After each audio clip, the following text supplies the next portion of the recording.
But Shiv, I think it's our turn here. Amazing. Happy to be here, and I'm glad that the mic is working. Yes.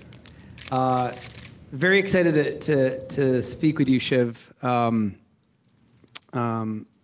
Obviously, you're at Gannett USA Today Network, and I think as we prepared for this, it became quite evident just your background and how many brands that you've worked at in the past. And just so I almost look at this as a conversation with a senior level marketer that's had such a broad base of experience, and I hope that comes out today in what we're going to talk about. Before we do, want to just get a sense of who's in the room. So show of hands if you're at a brand in marketing. Okay. How about at an agency supporting a brand? We have a lot of agency folks here. How about a technology company or a partner company to a marketing function? Okay. So a pretty good mix.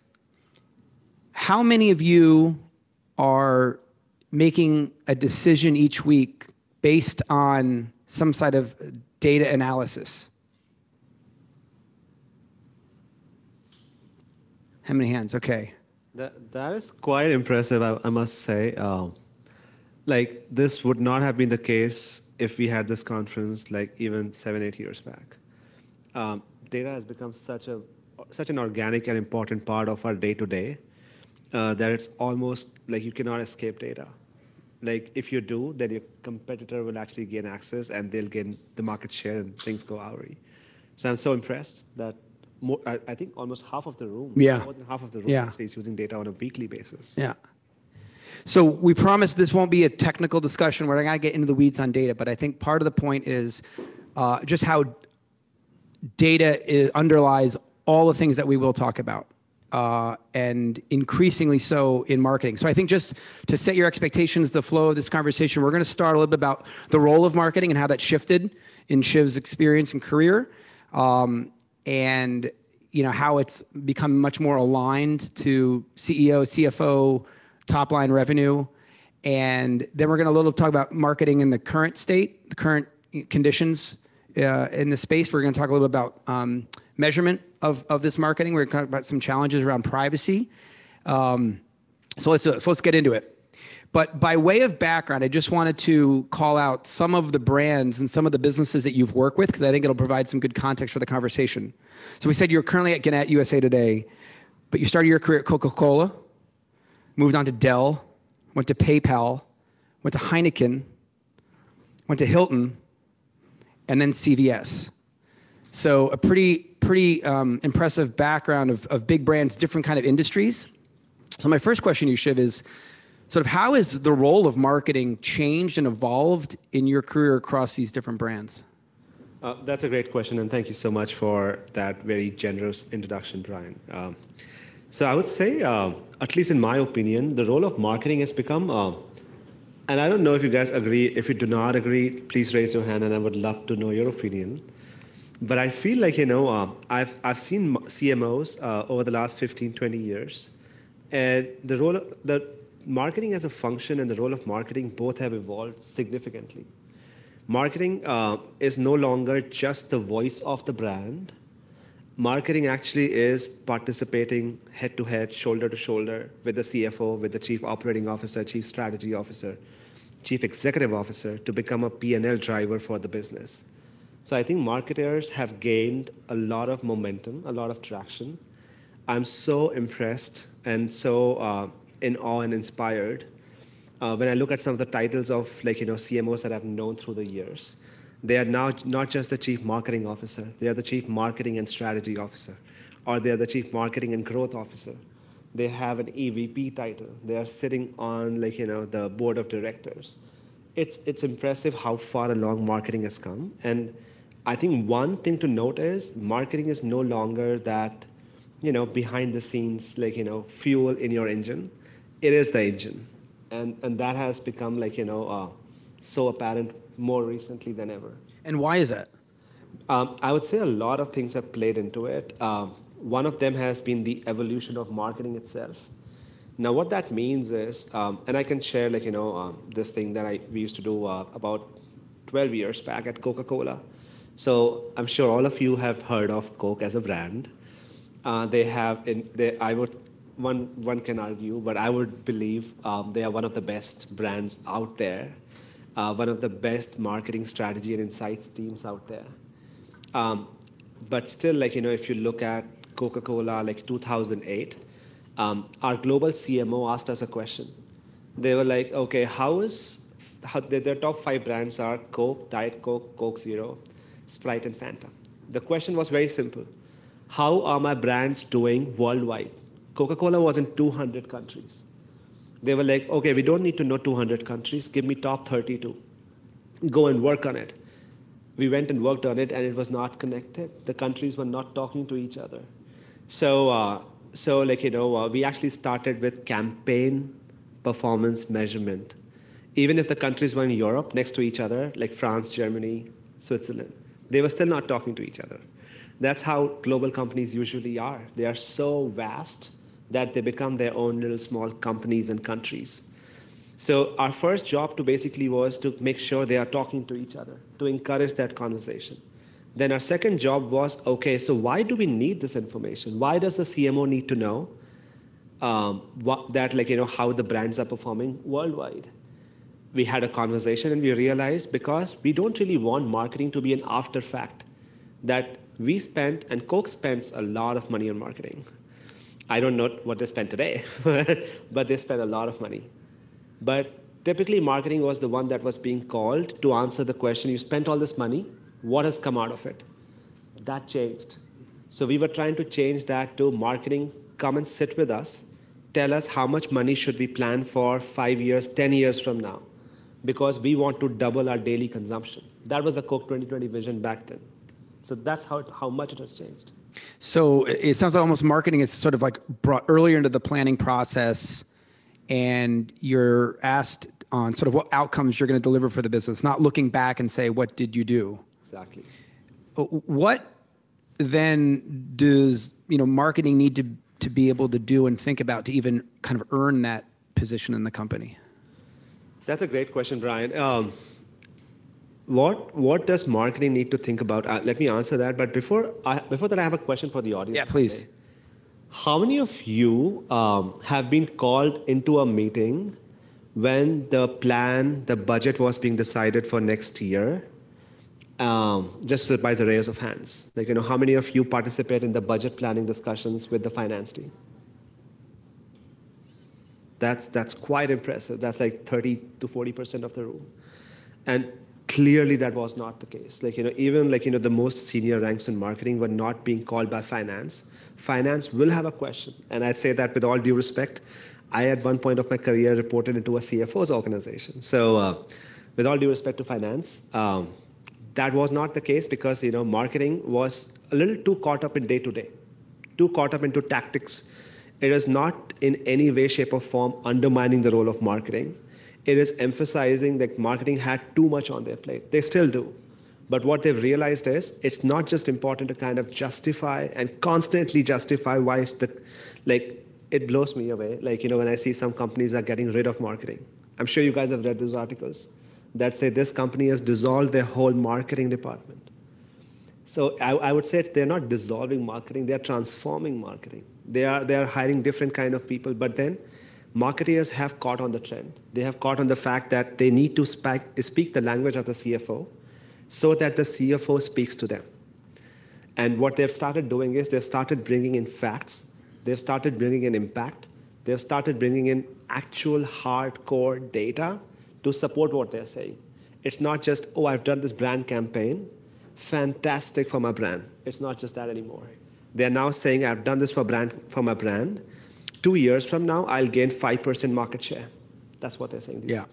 Yeah, and speaking the CFO language, you mentioned data. I want to come back to data analytics, but tell us about the current kind of scenario, and how you think about this, because, there's some uncertainty economically we're all thinking about, and budgets are undoubtedly getting tighter, and people are thinking about the business differently than we have the last couple of years. So how does that alignment with the CFO and CEO and an outcome-based view, how does that kind of support the current climate?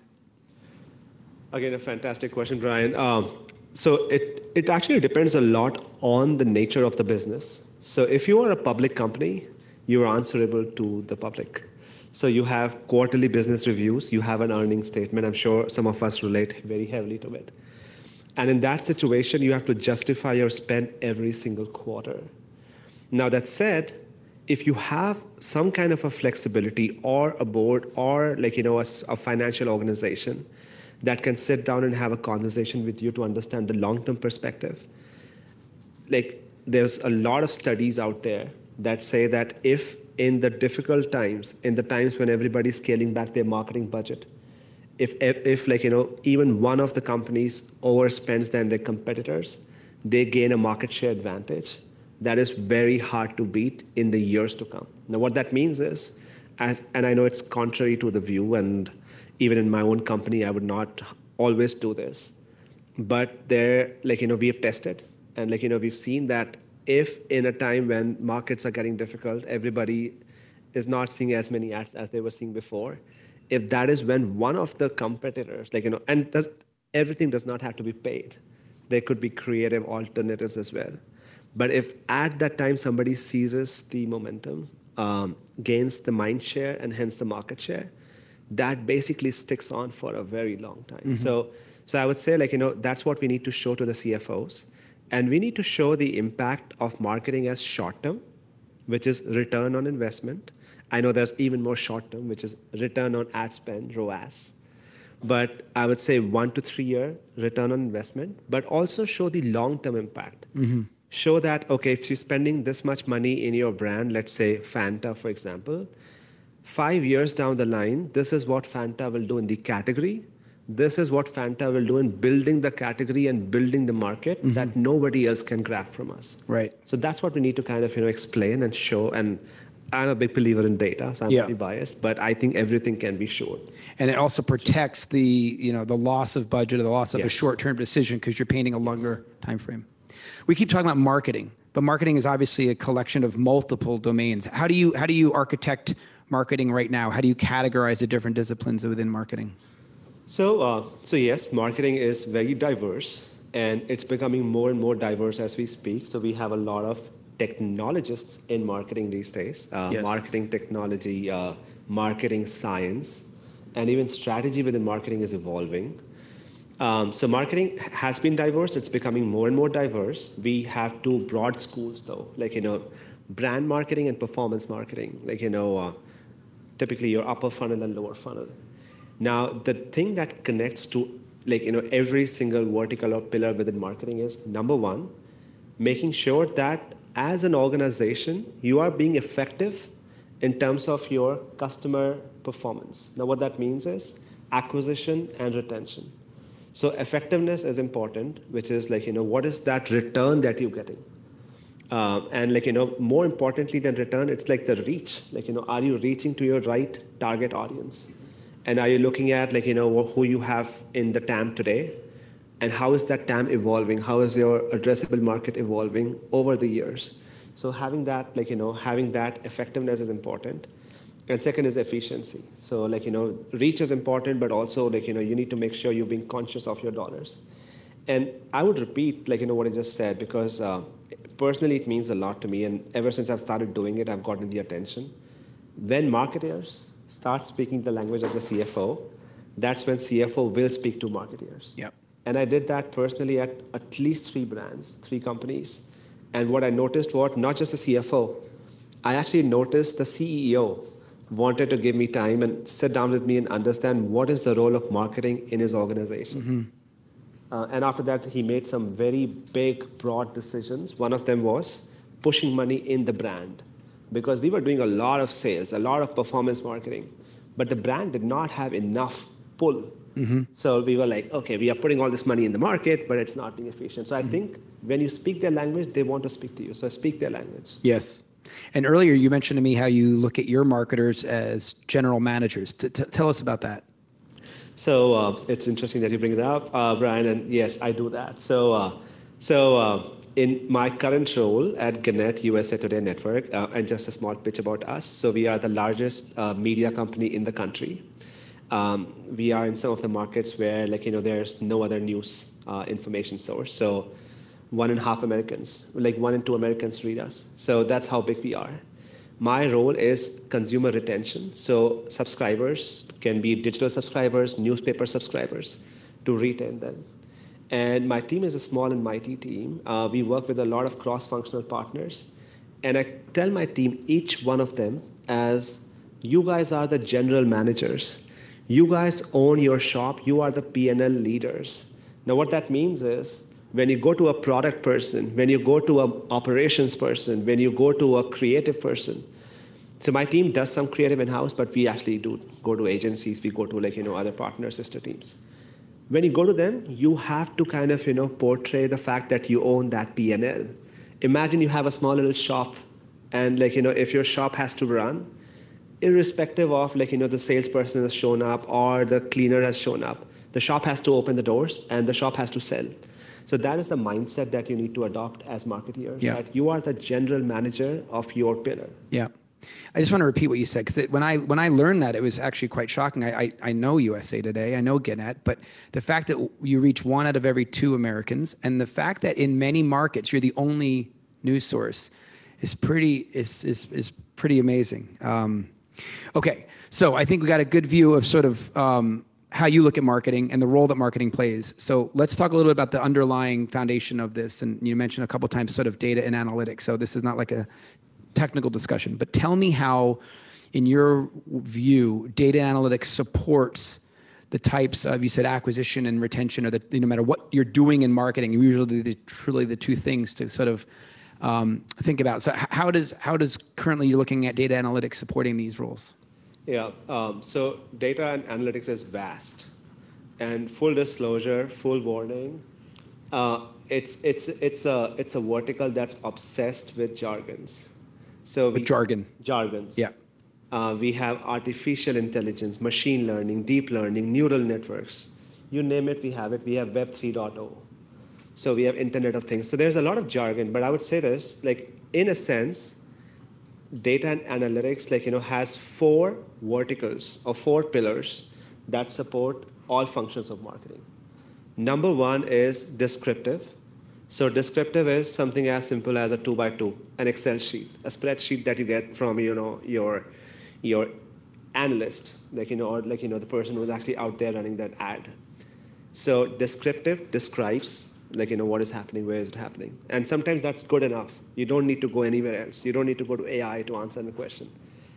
Example, PayPal. PayPal, marketing team came to us and they were so I was on data analytics function in PayPal. They were like, okay, you guys are producing a bunch of stuff, but we're not using any of it. I'm like, okay, why is that?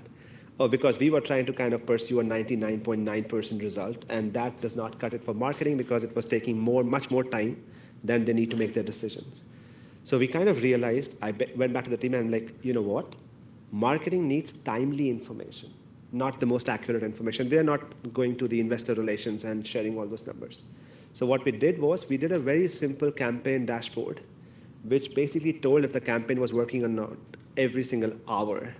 And sometimes you know what the problem is? The problem is your online link is not working. That's why the traffic stopped.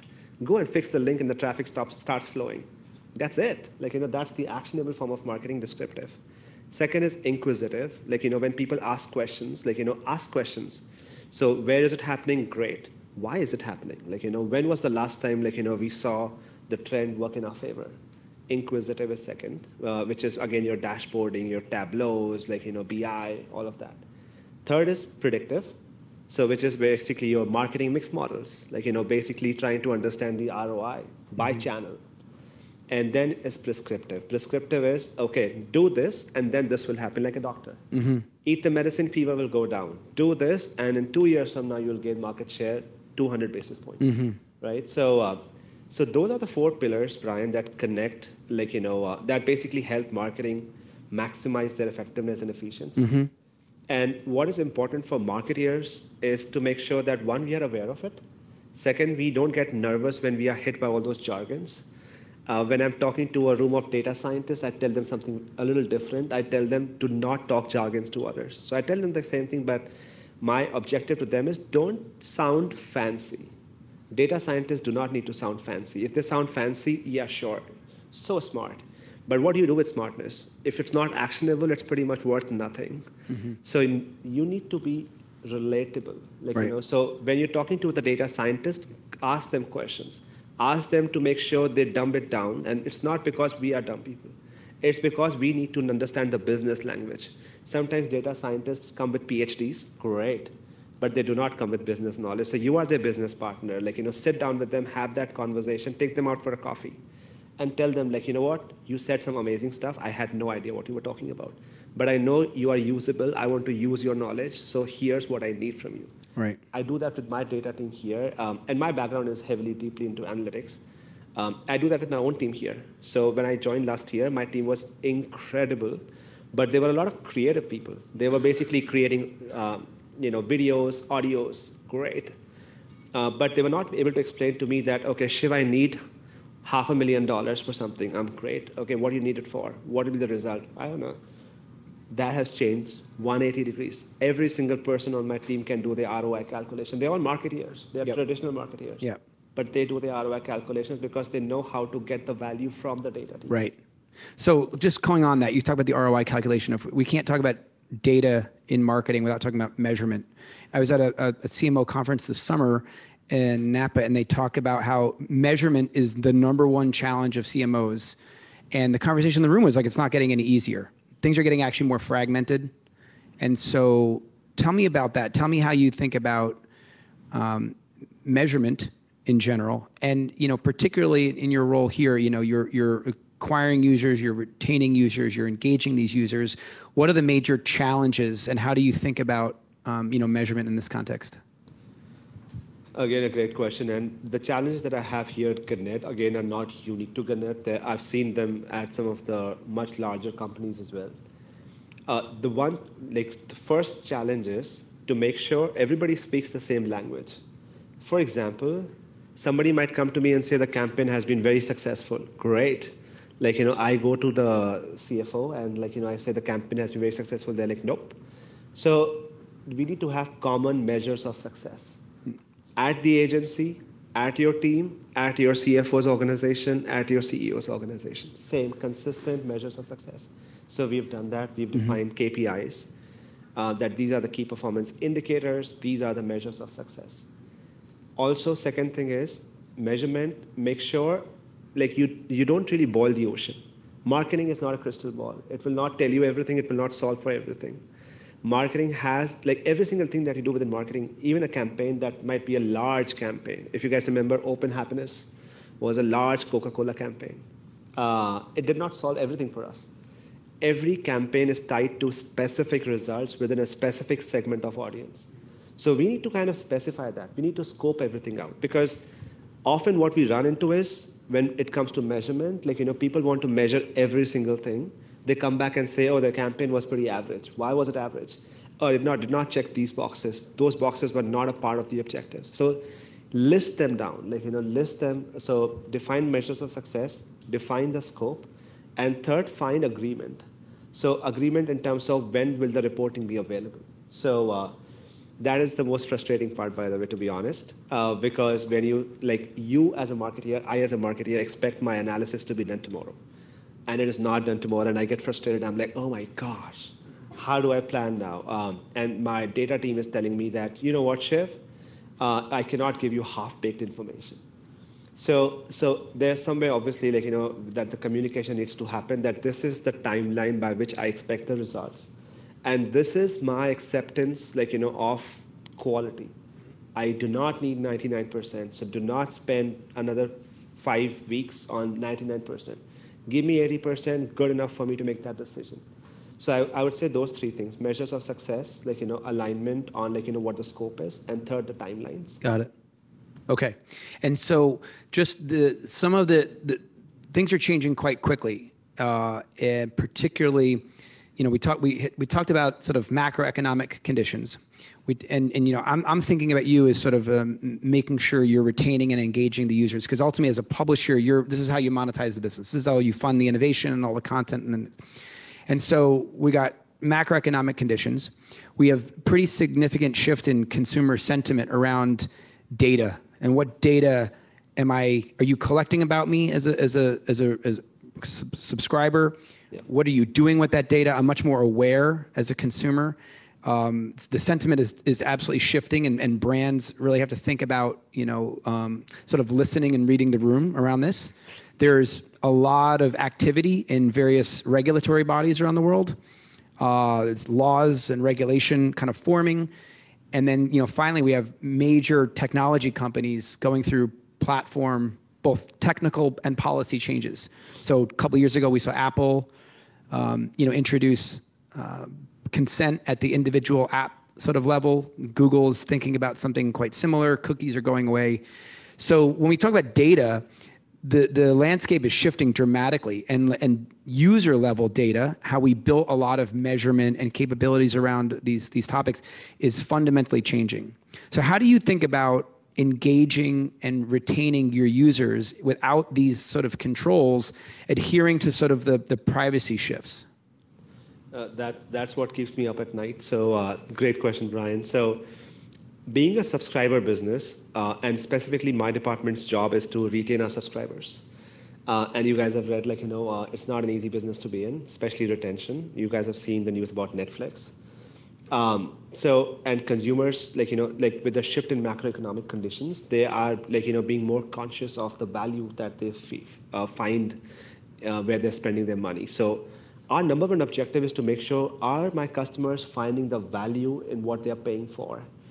And what that means is we don't see all our customers as one big broad group.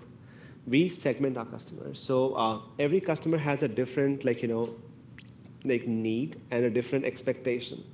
Not all customers want their data to not be seen. As a customer, for example, myself, I want Alexa to hear me all the time. Sometimes I get in trouble for that, but I want Alexa to constantly hear me, and then when I have a question, I don't have to turn my machine on and then ask that question. I'm like, Alexa, what's the weather tomorrow? It fooled me, by the way. It said New York City is going to have rains, and there's no rains here. I traveled from DC.